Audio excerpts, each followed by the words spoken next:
It's taken me 10 plus years as a nutritionist and dietitian and 30 plus years living through my seasons of life so far, including motherhood, to realize these truths about food, diet, body confidence, and health.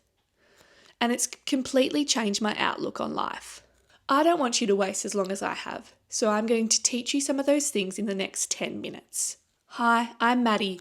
I help women cut through the noise around food, help support their hormonal health, and make some great steps towards their health outcomes. Today, I want to share my 5 biggest lessons that have taken quite a bit of practice and still practicing, and a fair bit of personal trial and error to finally understand. Lesson number 1, food is both fuel and joy, and it doesn't have to be one or the other in this scenario. For many years, I thought food had to be the healthiest possible scenario. It had to look a certain way, it had to be clean, and what I ate had to be perceived by others in the outside world as being healthy, particularly as a dietitian. I remember as a new grad dietitian being very afraid to go in the shopping centre and see a possible client or someone I knew put some chocolate into my shopping basket. And that is not a way to live at all. What I've come to realise now is that both can coexist. Yes, we need food to be nourishing for our body, but it also goes beyond that. Food is connection. It's part of your culture. It's celebration. Without that component, what is the point? At the end of the day, the healthiest diet is the one you can live with, joy included. Lesson number 2, your body will change. There will be ebbs and flows, but that does not make you a failure. I spent far too many years in my teens and 20s caring about what other people thought of me, and I wasted a lot of time here, wondering if I was taking up too much room, too much space, being too cringe, not cool enough, and always wanting to shrink my body. I used to believe that my worth was tied up in achieving one certain type of ideal body shape. And in the end, the dieting cycles would just result in restrict, binge, anxiety, depression. And it would lead to binge drinking, binge eating. It was not a sustainable or joyful way of living. Here's what I know now. Your body will change with the seasons. When you first move out and go to uni or college, when you're pregnant, postpartum, perimenopause, menopause and beyond, there will be some changes to your body through these times as you adapt to this new stage of your life. And that's not failure, that's just life. But here's the little truth bomb for you and what I realise now. While your body may change, you can still do things to support it to feel better in your own skin. And this is where extremes one way or the other never work. Again, it comes back to balance. It just comes back to thinking about things logically, which is so hard in this space, I know.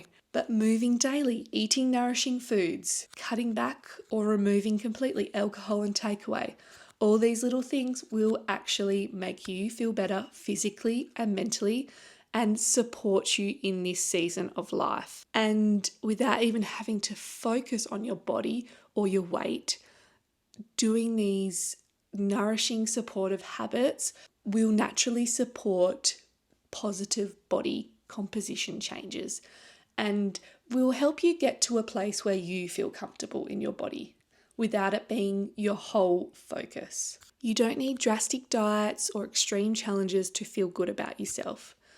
At the end of the day, it comes down to going outside in nature, moving your body in a way that you can, eating real food, cooking home-cooked meals when you're able to, and honouring your body for what it truly needs so that you can live a long, healthy life. Lesson number 3, health comes down to habits, not hacks. Unfortunately, you may not want to hear this, but the people that thrive long term don't chase detox teas, the next 6-week challenge, or the big fix to help them do things quickly or hack the system. They focus on boring, steady habits that just become their way of life. Doing the boring things like having protein with your meals, going for a daily walk, eating plenty of plants and getting a good variety of food in your diet, staying hydrated throughout the day, going to bed when it's a reasonable time, and managing stress whenever possible. It sounds so simple, and it is. That's the kicker. Your health is built on consistency and routines, not perfectionism. And that is something that I am still learning as well. Lesson number 4, comparison is the old thief of joy. As a dietitian, I see this over and over again. Women moving their bodies regular, eating nourishing foods, doing all the right things, and yet they still feel like they're failing. Why is this? Comparison. You're comparing your body to influencers, your friends, your outside world, your younger self. And what good does that do you? Something that I've learnt recently and I've started to embody is that what you think becomes your reality. If you are constantly telling yourself you are not good enough, that is how your reality is going to play out. The most powerful shifts you can make has nothing to do with your macros. It's your mindset. Surround yourself with people that uplift you, support you in your dreams, and are a positive impact on you. And there is that quote where they say that you are the average of the 5 people you spend the most time with. And whether you wholeheartedly believe that or not, there is definitely an element of truth to it, because if you are surrounding people that constantly bring you down, what is that doing to your mindset? Lesson number 5, living fully is more important than eating perfectly. No one looks back on life and thinks, I'm so glad I skipped that pizza night with my friends. But do you know what they do regret? Missing out because of food guilt, or because they were on a strict diet and couldn't go to that event. The real measure of nutrition isn't how clean your plate looks. It comes down to whether your choices support the life you want to live. Life is far too short to be trapped in comparison, guilt, fear. And that comes down to food and your body. Think of all the times you missed out on going to the beach, eating meals with friends and family because you were conscious about yourself.